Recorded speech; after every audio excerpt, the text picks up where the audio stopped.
কারণ কোর্ট কারো চক্রান্ত দেখে না, কোর্ট দেখে এভিডেন্স, কোনটা দুধ আর কোনটা পানি। আমি মাননীয় মুখ্যমন্ত্রীর কাছে করজোড়ে অনুরোধ করছি, আপনি ব্যোমকেশ বক্সিকে নিয়ে আসুন, ফেলুদাকে নিয়ে আসুন, যারা চাকরি হারা তাদের পাশে দাঁড়ান। মিরর কপি আছে, কোথাও চলে যায়নি, তবে সম্ভব। কারণ কোর্ট কখনোই মানুষের পেটে লাথি মারতে চাইবে না, কোর্ট সবসময় মানবিক। একজন মানুষকে লাথি মারলেন না আপনি শিক্ষাকে লাথি মারলেন?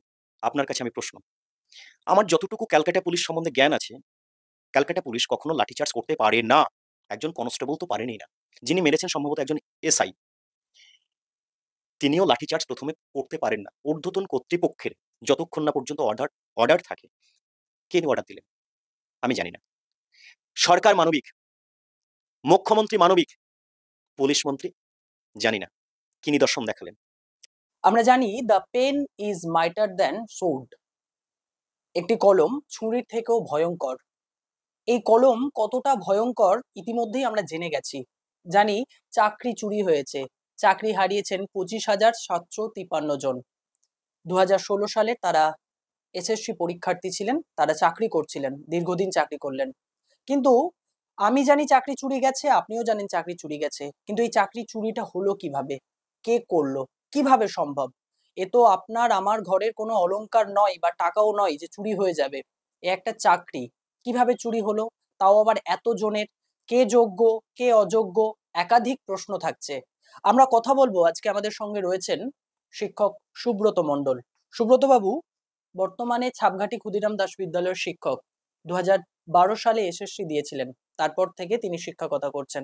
আজকে তার সঙ্গে কথা বলবো, কিন্তু যে বিষয়টা এসএসসির পদ্ধতি, নিয়ম কানুন সবটা জানবো। প্রথমেই আপনাকে জাগরণ বাংলার পর্দায় স্বাগত জানাই। ধন্যবাদ কৃষাণুকে, এবং যারা আমার সামনে আজকে দর্শক আসনে বসে দেখবেন, প্রত্যেককে আমার তরফ থেকে একজন সুধী সভ্য নাগরিক হিসাবে আপনাদেরকে প্রত্যেককে যথাযথ সম্মান এবং শ্রদ্ধা জানিয়ে আমি যে প্রশ্ন প্রথমে শুরু হলো তার আমি উত্তর দেওয়ার চেষ্টা করছি। আমরা জানি 1998 সালে প্রথম স্কুল সার্ভিস কমিশন শুরু হয়।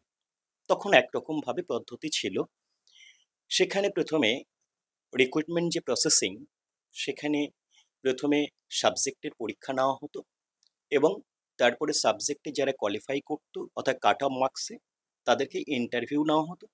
সাবজেক্ট ইন্টারভিউ নেওয়ার পরে যারা যোগ্য তাদেরকে প্যানেল হিসাবে, এম প্যানেল হিসাবে বিবেচিত করা হতো এবং তারপরে ওয়েট লিস্টে রাখা হতো।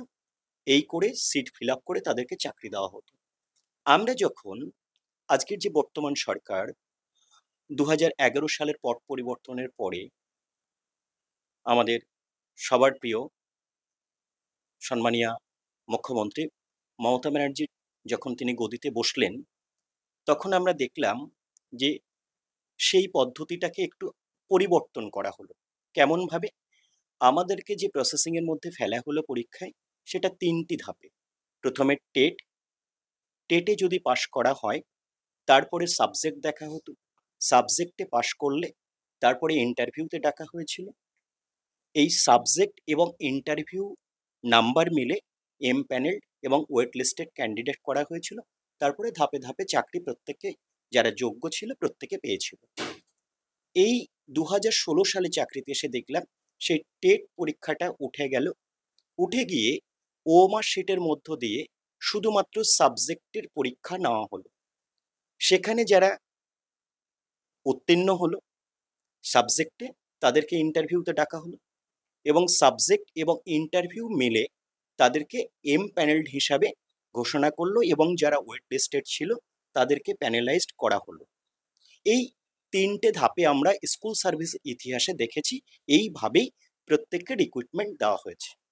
আপনার কাছ থেকে এই এসএসসি পরীক্ষা দিয়ে কিভাবে শিক্ষক নিয়োগ হয় সেই পদ্ধতিটা জানলাম।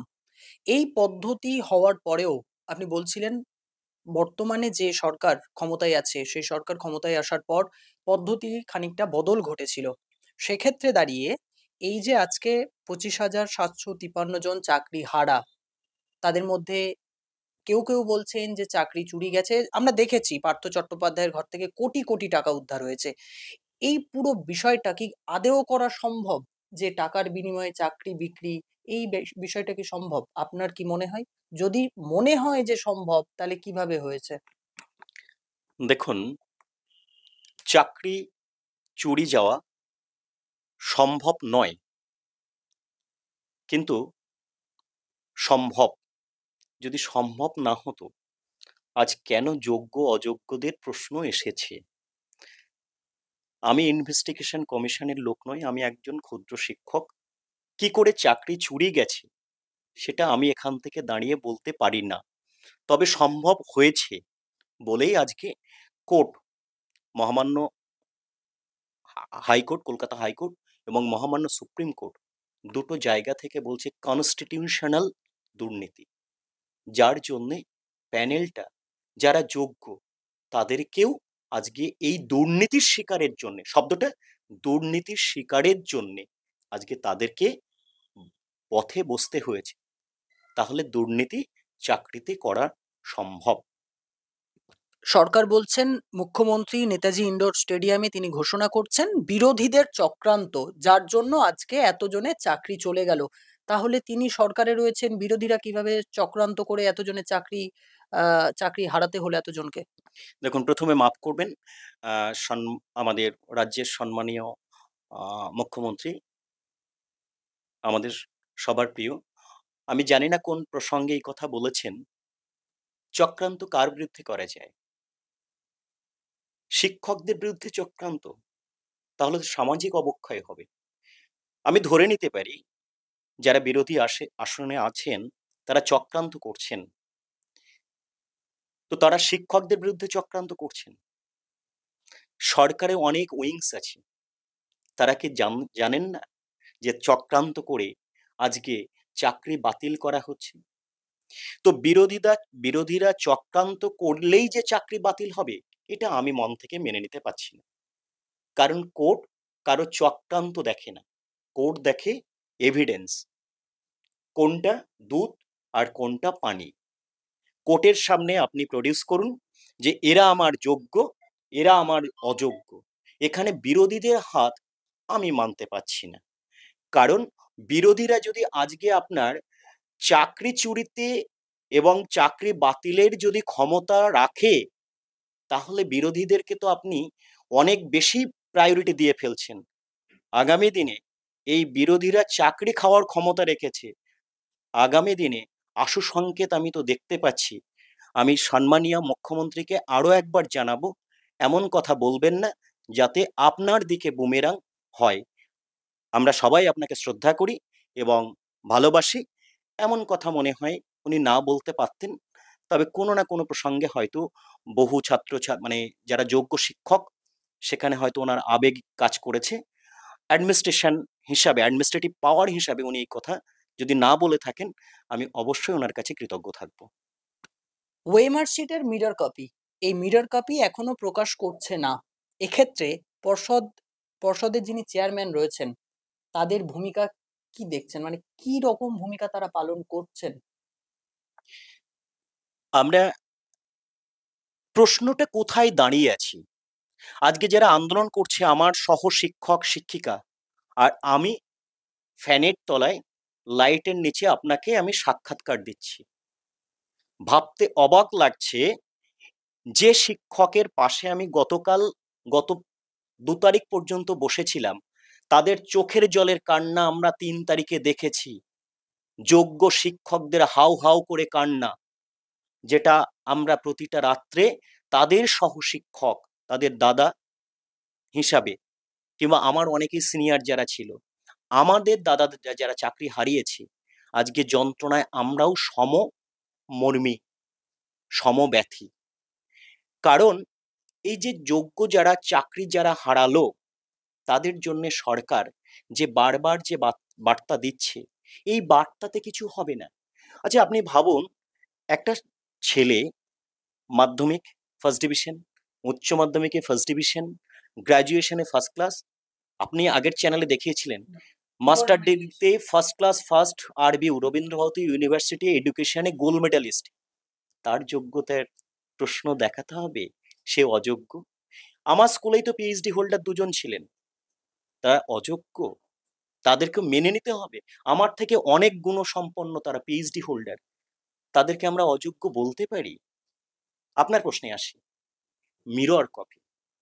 এসএসসি যখন পরীক্ষা নিয়েছে, আপনি ধরে নিন এই লেখাটা যখন আমি লিখলাম এখানে, ও মার্কশিটটা, this is the hard copy. এই হার্ড কপি 3 বছর রাখা হতো আগে।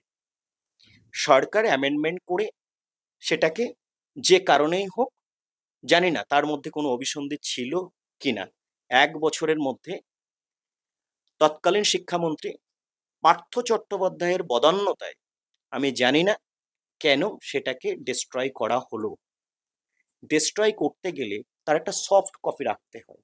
আমি ঠিক ভাষা যদি নাও বলতে পারি, মিরর কপি বলুন, সফট কপি বলুন, যে কোনো কপি তো রাখতেই হবে। সেই কপিটা কোথায়? যন্তর মন্তর ঘরে? খুঁজবে কে? ফেলুদা? ব্যোমকেশ বক্সী? তাহলে ব্যোমকেশ বক্সী কে হবে? আজকে অনুরোধ করব এসএসসি কে এবং পর্ষদকে এবং সরকারকে, আমি মাননীয় মুখ্যমন্ত্রীর কাছে করজোড়ে অনুরোধ করছি, আপনি ব্যোমকেশ বক্সীকে নিয়ে আসুন, ফেলুদাকে নিয়ে আসুন। যারা চাকরি হারা তাদের পাশে দাঁড়ান। মিরর কপি আছে, কোথাও চলে যায়নি। অযোগ্যদের বাঁচানোর জন্যে কোনো যন্তর মন্তর ঘরে হয়তো লুকিয়ে রাখা হয়েছে, আমি জানি না। আপনার কাছে অনেকগুলো প্রশ্ন আছে, তার মধ্যে একটি গুরুত্বপূর্ণ প্রশ্ন হলো, নেতাজি ইনডোর স্টেডিয়াম থেকে মুখ্যমন্ত্রী একাধিক সমাধান সূত্র দিয়ে দিলেন। ভলেন্টিয়ারি হিসেবে কাজ করুন, আপনাদের কাজ কেউ খেতে পারবে না, এরকম একাধিক বিষয় তিনি বলেছেন। মহামান্য সুপ্রিম কোর্টের রায় ঘোষণা হয়ে যাওয়ার পর মুখ্যমন্ত্রী যে কথা বলছেন, এর সমাধান সূত্রটা কোথায়? আদেও কি কোনো সমাধান সূত্র আছে? যারা আজকে চাকরি হারিয়েছেন তারা কোথায় যাবেন আজকে? এর সমাধান কি? আচ্ছা, প্রথমে আসি, যারা যোগ্য শিক্ষক তারা অ্যাপয়েন্টমেন্ট পেয়েছিল সরকারি মোতাবেকে, তিনি একজন স্কুলের এটি হিসাবে, এবং যে বেতনক্রম, যে বেতন কাঠামোয় তার চাকরি পাওয়ার কথা, সেইভাবে তিনি চাকরি করছিলেন। আজকে সুপ্রিম কোর্টের রায়ের পরে সরকার কোন যুক্তি বলে বলছেন, কিভাবে অনুরোধ করছেন যে আপনারা স্বেচ্ছাশ্রম দিন? আচ্ছা, ধরে নিলাম মানবিকতার খাতিরে ওনারা স্বেচ্ছাশ্রম দিতে এলেন।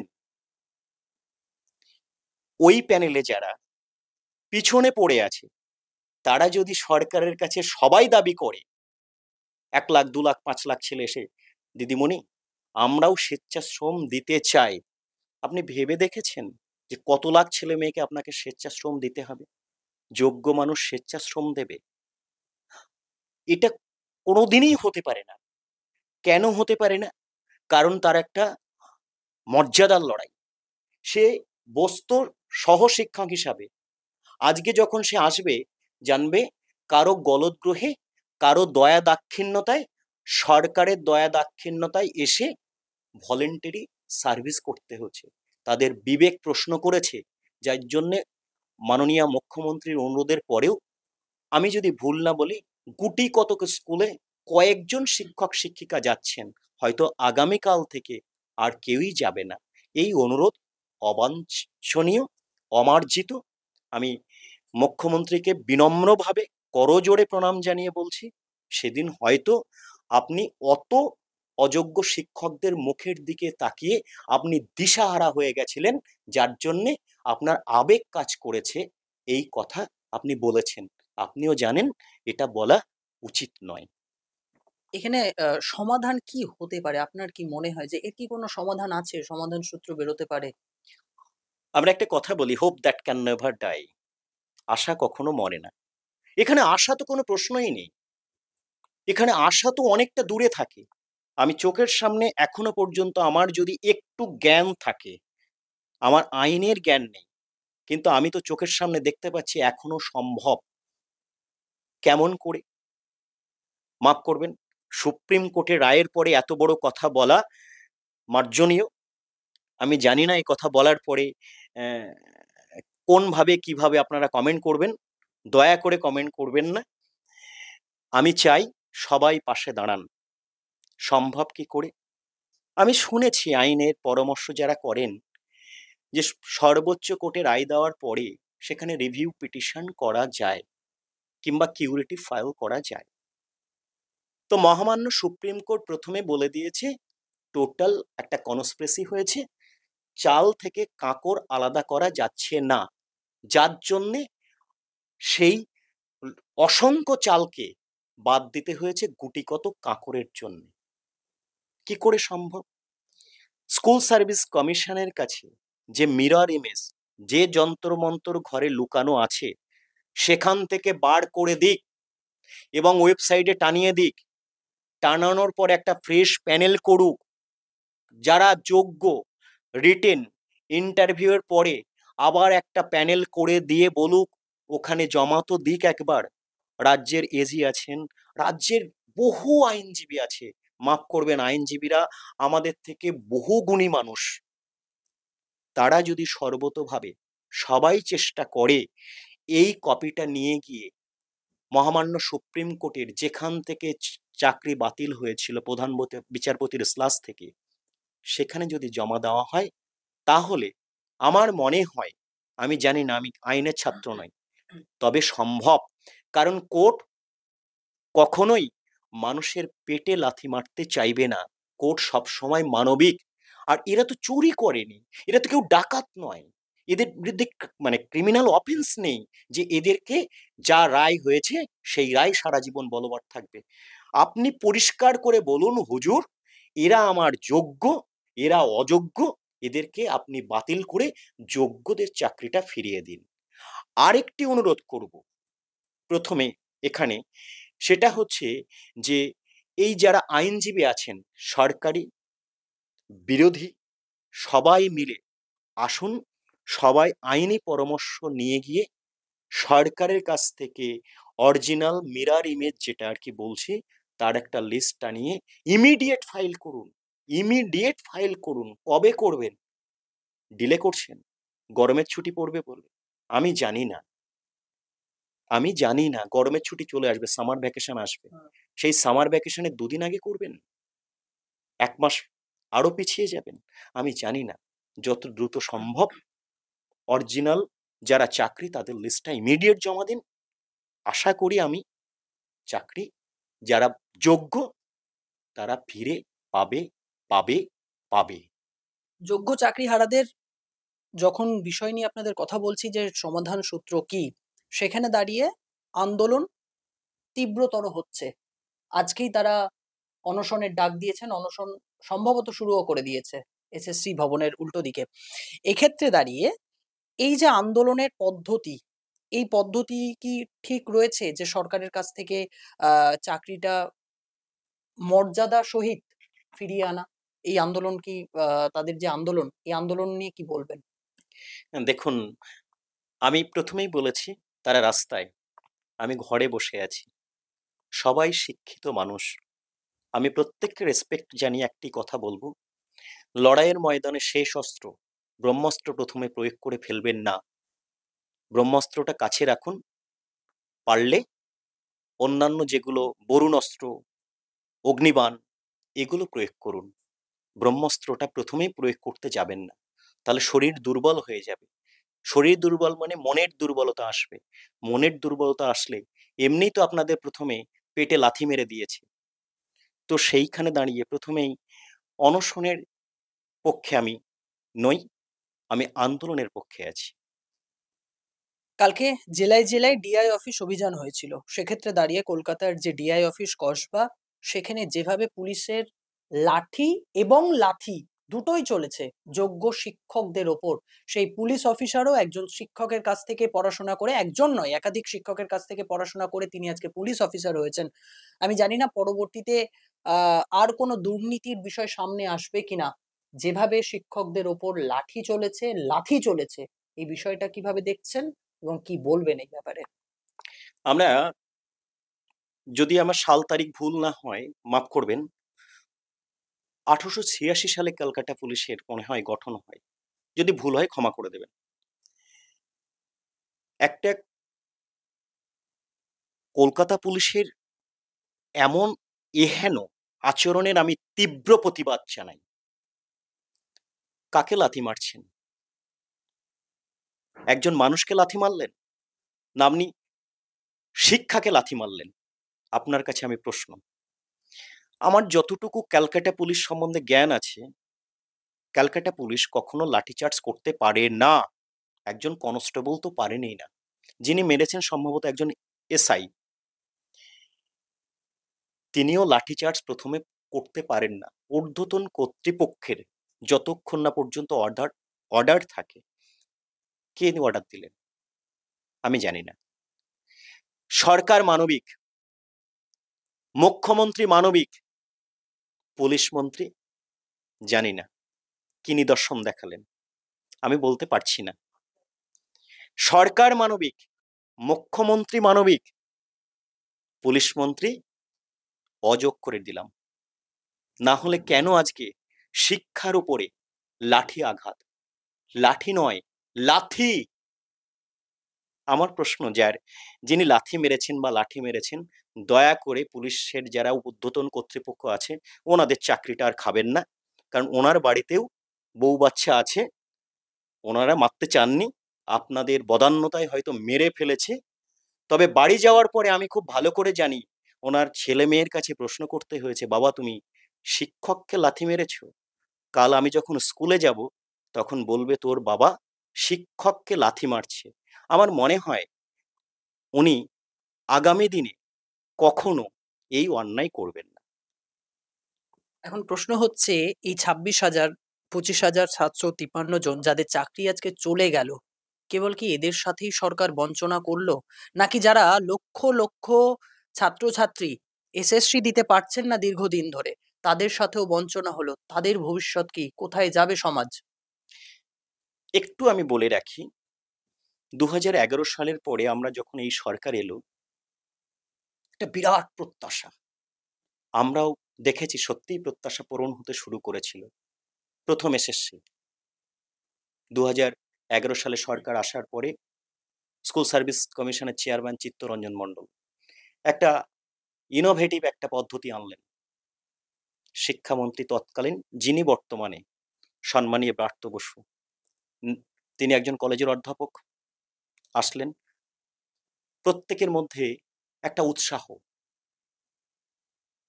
কিন্তু আপনার মনে আছে কিনা জানি না, ২০১৪ সালের দিকে দুজনকেই ক্রমে ক্রমে কোন অশুভ কারণে আজকের শিক্ষামন্ত্রী, তৎকালীন শিক্ষামন্ত্রী সম্মানীয় ব্রাত্যবাবুকে সরে যেতে হয়েছিল। ওনার ৫ বছর কমপ্লিট তিনি করতে পারেননি। কেন? এসএসসির ২০১২ সালে যে পরীক্ষা হয় সেখানে একটাই র্যাঙ্ক করা হয়েছিল, কম্বাইন্ড মেরিট পজিশন। সেখানে ওই সময় তৎকালীন চেয়ারম্যান বলেছিলেন যারা পাশ করেছে তারা সবাই যোগ্য, শুধু ধাপে ধাপে রিক্রুটমেন্ট করা হবে। আপনারা খোঁজ নিয়ে দেখবেন সেখানেও কিছু সংখ্যক ৩,০০০ থেকে ৩,৫০০ ছাত্রছাত্রী অর্থাৎ শিক্ষক হওয়ার যাদের যোগ্যতা ছিল তারা চাকরি পায়নি। কেন সরে যেতে হয়েছিল? সেদিন কি কোনো বৃক্ষের বীজ পোঁতা হয়েছিল? আজকের সম্মানীয় শিক্ষামন্ত্রী, আপনি মনের মধ্যে একবার প্রশ্ন করে দেখুন তো, আপনি তো যোগ্য মানুষ ছিলেন, আপনাকে কেন সরানো হয়েছিল? কেন পার্থবাবুকে ওই চেয়ারে আনা হয়েছিল? চিত্তরঞ্জন বাবুর অপরাধটা কি ছিল? আমি যদি ভুল না বলি, সচিব ছিলেন স্কুল সার্ভিসের অমিতেশ বিশ্বাস, তাকেও সরানো হয়েছিল। তখন স্কুল সার্ভিস কমিশনের যে চেয়ারম্যানের পদটা মিউজিক্যাল চেয়ারের মতো কিছুটা সময় হয়েছিল। বঞ্চনা কাদের সঙ্গে বঞ্চনা হয়নি?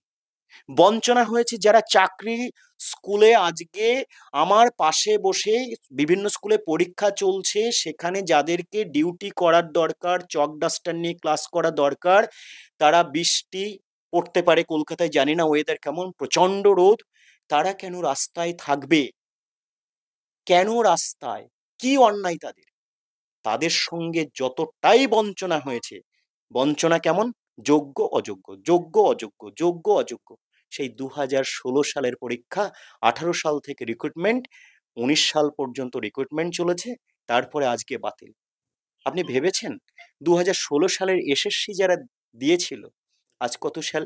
25 সাল। 10টা বছর ধরে লক্ষ লক্ষ গ্রাম বাংলার ছেলে মেয়েরা যারা শুধু এসএসসি দেবে, শিক্ষক হওয়ার জন্য যারা স্বপ্ন নিয়ে বেঁচে আছে, তাদের সঙ্গে বঞ্চনা হচ্ছে না? আর কবে? আর কবে? আর কবে? ওরা কবে পরীক্ষা দেবে? ওরাও তো স্বপ্ন নিয়ে বেঁচে আছে যে আমরাও পরীক্ষা দেব। তাদের মনের মধ্যে স্বপ্নগুলো বয়সের ভারাক্রান্তে আস্তে আস্তে ওই আইনের কচকচানিতে তারাও কিন্তু একসময় বাদ চলে যাবে। বঞ্চনা, বাংলার লক্ষ লক্ষ যুবক যারা পরীক্ষা দেবে, শিক্ষক হওয়ার যাদের যোগ্যতা আছে, তাদের সঙ্গে বঞ্চনা আরো বেশি করে হচ্ছে, কারণ তাদের সঙ্গে একবারও এখনো সুযোগ দেওয়া হয়নি 2016 সালের পরে। শেষ প্রশ্ন, আজকে যারা চাকরিহারা, যোগ্য চাকরিহারা যারা আন্দোলন করছে, তাদের উদ্দেশ্যে এবং সরকারের উদ্দেশ্যে পরিশেষে আপনার কি বার্তা থাকবে, কি বলবেন? আমি প্রথমে একটু বলবো, এতক্ষণ তো বললাম কথা, আপনার মনে আছে? প্রথমে বলবো বিচারের কথা। বিচারের বাণী নীরবে নিভৃতে কাঁদে। কাঁদছে কারা? যে যোগ্য শিক্ষক শিক্ষিকার। আজকে আপনি অনেকগুলো ছবি দেখেছেন, ছোট্ট ছোট্ট বাচ্চাকে নিয়ে এসেছে। মা বাচ্চা ছাড়া থাকতে পারবে? আজকের যে বঞ্চনা হয়েছে, আপনারা সবাই একত্রিত হন। চাকরি গেছে 26,000-এর, আমরা পেলে ওরা পাবো, আমরা লড়লে ওরা লড়লে আমরা পাবো। এটা ভুলে যান। সবাই যান, সবাই এগিয়ে আসুন। আমার আজকে সব থেকে বলতে খুব ভীষণ কষ্ট হচ্ছে, যাহারা তোমার নিভিয়াছে, যাহারা তোমার বিষিয়াছে তব বায়ু, নিভিয়াছে তব আলো, তুমি কি তাদের ক্ষমা করিয়াছ? তুমি কি বেসেছ ভালো? এই কথা বলে আমি, যারা যোগ্য, কোনো ভয় নেই, জয় আপনাদের হবেই। পরাজয়ের গ্লানিতে কোনো দিন আপনারা হেরে যাবেন না, কারণ শিক্ষা হেরে গেলে দুর্নীতি আগামী দিনে, আপনারা যদি হেরে যান তাহলে দুর্নীতি সমস্ত জায়গায় গ্রাস করবে। উঠে দাঁড়ান। আর আমরা যারা শিক্ষক, ওয়েস্ট বেঙ্গলের সমস্ত জায়গায় যারা এখনো চাকরি করছে, তারা ওনাদের সহমর্মী হয়ে উঠুন, সমব্যথী নয়, তাদের পাশে যান। আর গ্রাম বাংলা থেকে উঠে আসা সমস্ত মানুষ, আপামর জনসাধারণ, সরকার বিরোধী চক্রান্ত কেউ করবেন না, চক্রান্ত কেউ করবেন না। আর পেটে লাথি মারবেন না। শিক্ষাকে লাথি মারলে আগামী দিনে সমাজ ধ্বংস হয়ে যাবে। আসুন সবাই মিলে, যাদের চাকরি হারা হয়ে গেছে, মানুষ বড় একলা, আমরা আসি, তাদের পাশে দাঁড়াই। যারা চাকরি হারিয়েছে তাদের পাশে দাঁড়াই। আসো দিনে আমার পাশে, আমার যে ভাইটি, আমার যে শিক্ষিকাটি চলে গেছে, আমরা ফিরে পাবো, এ আশা আমি করি। আর আমার এই কথোপকথনে যদি কোনো জায়গায় কেউ আঘাত পেয়ে থাকেন, সেটা সরকার হতে পারে, বিরোধী শিবির হতে পারে, কিংবা কোনো মানুষ যদি আঘাত পেয়ে থাকেন, আমি ক্ষমা চাই। ক্ষমা আমাকে করবেন না। ক্ষমা না করে চলুন কলকাতায় যাই, সেখানে ওদের পাশে দাঁড়াই। প্রচন্ড গরম, জল দরকার, ছাতা নেই, বাথরুম খুঁজে পাবে না কলকাতার আন্দোলনে, স্যানিটারি ন্যাপকিন পাবে না। সবাই এগিয়ে যান। আর আইনের কচকচানিতে আমি শেষবারের মতো অনুরোধ করব, যারা আইনজ্ঞ মানুষ সরকার এবং বিরোধীতে আছে, ভুলে যান বিরোধিতা। মানুষ জানে ফুটবল খেলবেন না, একুল ওকুল ভোট ব্যাংক বানাবেন না শিক্ষকদের। শিক্ষক জানে যে আপনি কি বলছেন, বিরোধীরা কি বলছে, সরকার কি বলছে। আপনি অন্য কোনো রাজনৈতিক আন্দোলন পেয়ে বসেননি। শিক্ষক মানুষ তৈরি করে, সেখানেও দর্শন পড়ানো হয়, সেখানেও শিক্ষা বিজ্ঞান পড়ানো হয়, সেখানেও রাষ্ট্রবিজ্ঞান পড়ানো হয়। দয়া করে এই সাবজেক্টগুলোকে তাদেরকে পড়িয়ে তাদেরকে কোনোভাবেই একুল ওকুল করবেন না, কারণ তারা এই মুহূর্তে সব কুল ভেঙে রাস্তায় তারা বসে আছে। চলুন এগিয়ে যাই, তাদের পাশে দাঁড়াই। তারা ভীষণ অসহায়, আগামী দিনে তাদের সহায় করার লড়াইয়ে আমরা সবাই আছি, আমরা থাকব। এই প্রসঙ্গে একটু বলে দিই আপনাকে, আপনি হয়তো মিস করে গেছেন। স্কুলে বেতনের একটা সিস্টেম আছে। আপনারা যখন যাবেন, আপনারা প্রশ্ন করবেন এদের বেতনটা কিভাবে হবে এ মাসে। আমি জানি না। পরের মাসে কিভাবে বেতনটা হবে আমি জানি না। কারণ সুপ্রিম কোর্টে ভার্ডিক্ট আসার পরে কেউই আমরা জানি না। এবং মাননীয় মুখ্যমন্ত্রী বলছেন আপনারা ভলেন্টারি সার্ভিস দিন।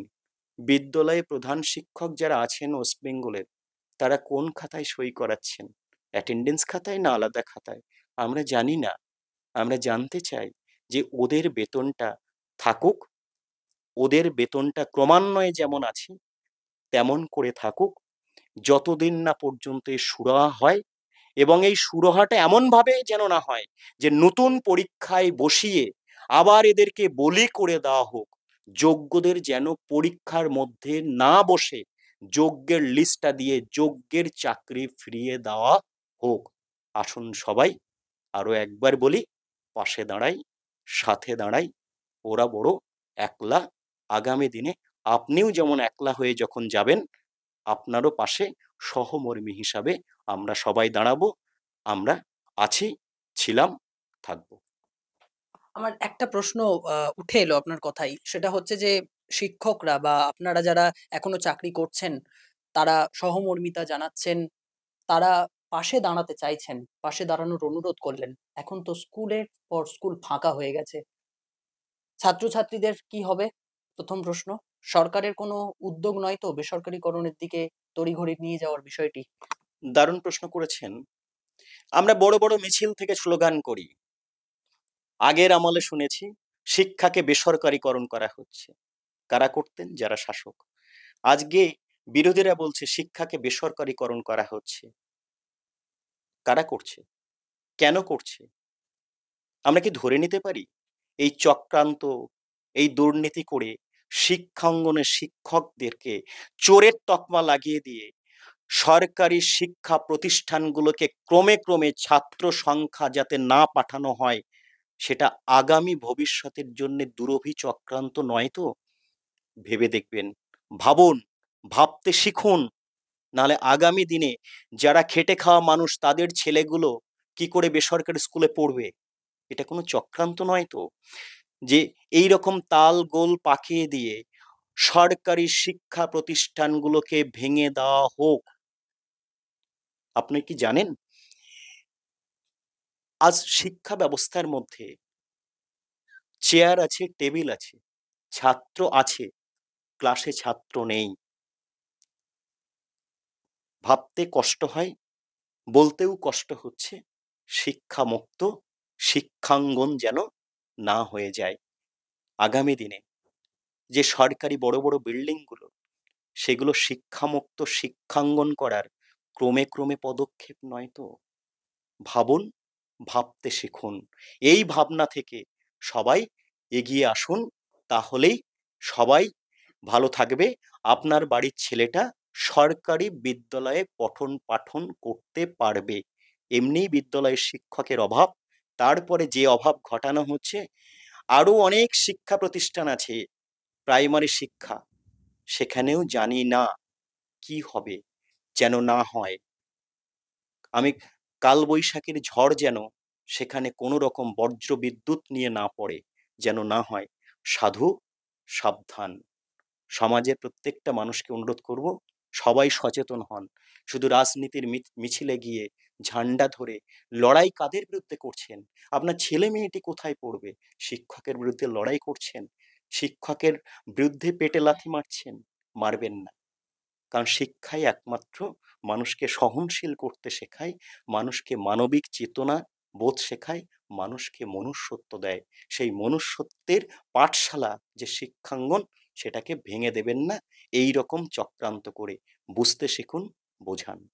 ধন্যবাদ আপনাকে অনেকক্ষণ আমাদের সঙ্গে কথা বলার জন্য এবং এসএসসি সংক্রান্ত একটা গুরুত্বপূর্ণ চাকরিহারাদের বিষয় নিয়ে একটা গুরুত্বপূর্ণ আলোচনায় আমাদের সহযোগিতা করার জন্য অনেক, অনেক ধন্যবাদ। ধন্যবাদ সবাইকে। সবাই ভালো থাকবেন। আগামী দিনে আমি আরেকবার বলবো, আমার কথার মধ্যে থেকে কেউ কোনোভাবে আঘাত পাবেন না। যদি কোনো আঘাত পেয়ে থাকেন মার্জনা করবেন, ভালো থাকবেন। আগামী দিনে আমি শুধু এটা বলবো, আমার সহকর্মী যারা ছিল, সুড়ঙ্গের নিচে প্রগাঢ় আলো আমি দেখতে পাচ্ছি। হতাশ হয়েও না বন্ধু, দুর্গম গিরি, কান্তার মরু, দুস্তর পারাবার, লঙ্ঘিতে হবে রাত্রে নিশীথে, যারা যাত্রী তারা হুঁশিয়ার। ধন্যবাদ।